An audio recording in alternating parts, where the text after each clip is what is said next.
Good morning, guys. Big Beijing to all. So in this video, we'll be speaking of how to classify specific functions, specifically up to 3 orders, x, y, and z, or xy, and the necessary conditions for something known as the interior extrema. Okay, so interior, let me write down, interior extrema. Okay, so what is this interior extrema? Well, suppose we have a differentiable function in terms of z, so z equals a function of x and y, and either one of these two could have a maximum or a minimum point in this interior point. Well, the interior point we define at x0 and y0, the initial point. This is known as the interior point. And this is only stationary, okay, so that is, it's stationary if this initial point equals the original x and y. And to do this, we need to differentiate both functions and equal them to 0 and solve. Okay, so take the partial derivatives of fx and fy, the first partial derivatives, okay? And now this graph. So what's this graph telling us, okay? So let's look at this one, for example. Suppose this is the highest point on the graph here. Let's call this P. Now, to understand what we're doing here, we're trying to obtain a maximum or minimum, or possibly even a saddle point, which is something else entirely. Now, this point is a maximum if it reaches the highest point on the graph, okay? And this is obtained once you calculate the first derivative, okay? This is probably known as, for example, this is known as the absolute maximum point. It's the highest point on the surface. Other definitions could include the local maximum, which could be, I don't know, here suppose, where it's high, but it's not exactly the highest point. It's a specific point where it's also known as local maximum. Or there could be something else. Say here, this is R. This would be known as the saddle point. You know, there's plenty of examples, but when we start solving problems, we will finally understand. Likewise, over here, this would be, suppose this was the highest point, it wasn't the lowest, but it turns to another high point. This would be the saddle point here. This would be the maximum point, and this would be the local max. Okay, I hope this helps. So now let's try and do some problems, okay? Let's have a look at some expressions. Let me rub this board out clean.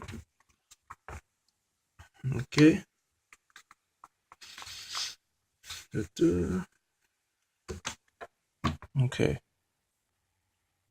Okay, so let's try this example here. So we're going to determine and classify critical points from functions from R2 to R. So from xy space to x, just xx. So let's go do the first example, okay? Suppose we have a function, we'll just call it an fxy. And this is going to equal, in this case, let's see, x squared plus y squared. Okay, a nice simple example. So now what we have to do is differentiate respect to x and respect to y and see what we get. So let's take in the first derivative with respect to x. It's quite easy. This would just be 2x, and y is a constant, which is 0. And we equal this to 0. Same thing. Taking the first derivative with respect to y, we also get 2y, and we also equal this to 0. Now, what's this telling us right here? Okay.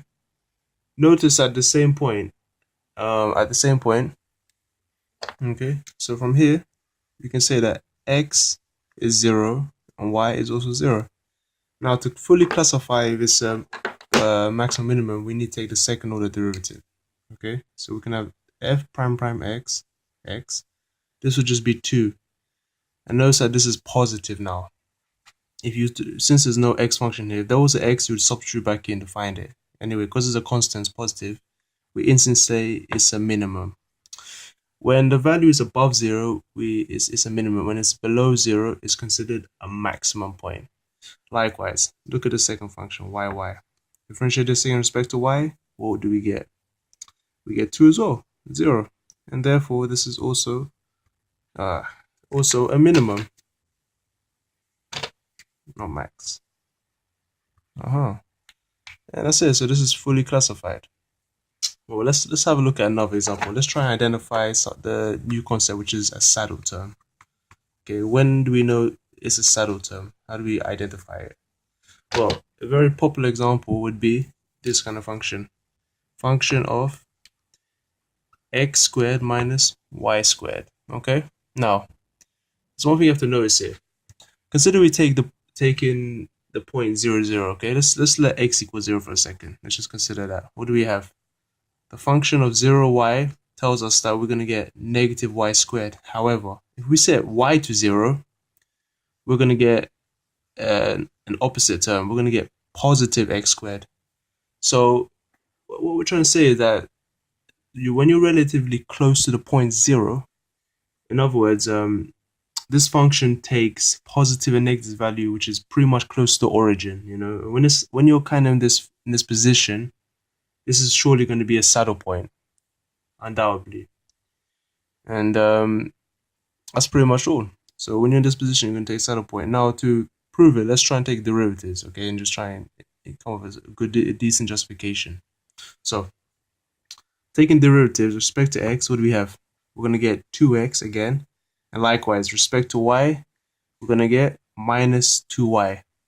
Now, again, this will hold, this is obviously as equal to 0, so we're going to get, once again, x equals 0 and y equals 0.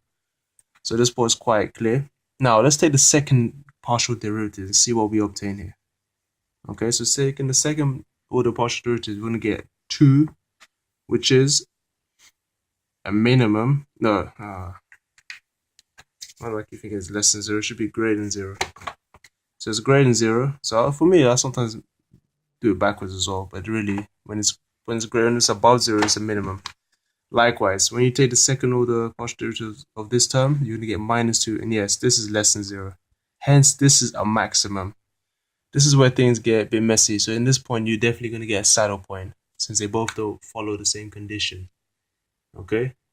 Since they're both not the same, they're saddle.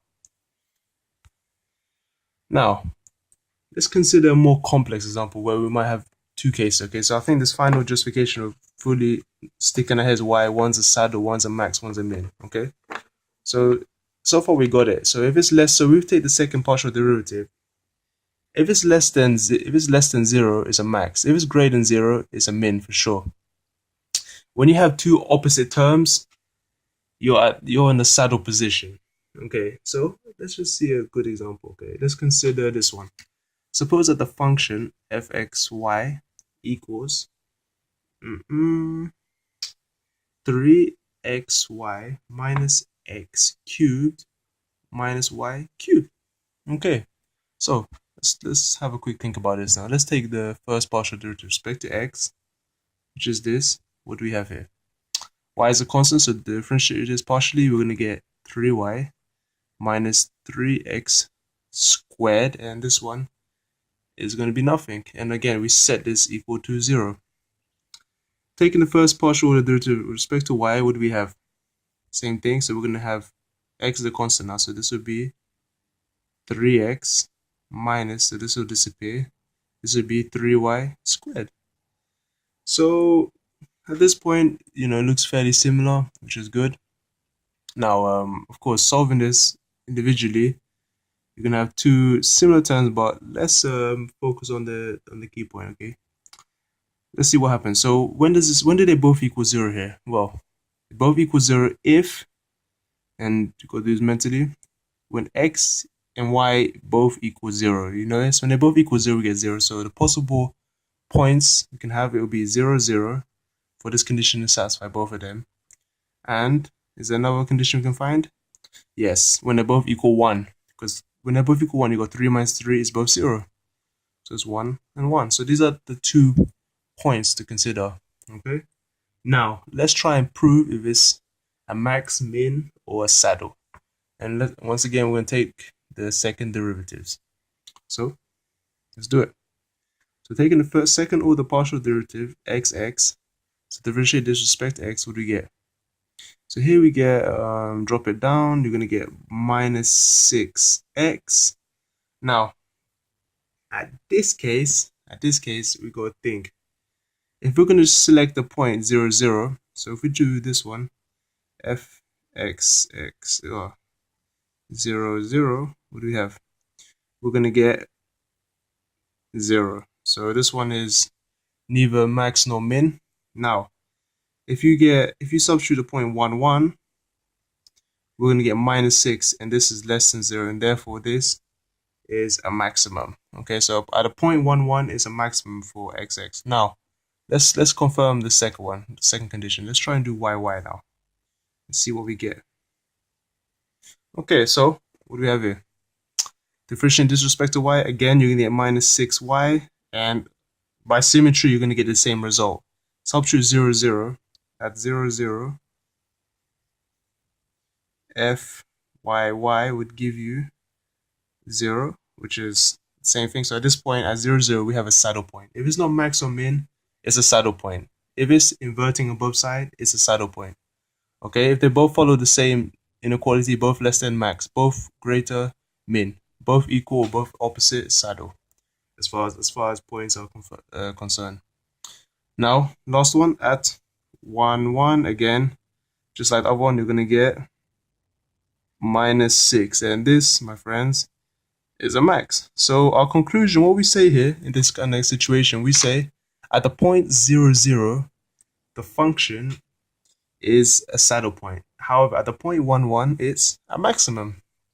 And that's it, guys. That's all we need to do. Hope this video helped, and let me know if you need anything else you need to talk about and any other questions. Thanks.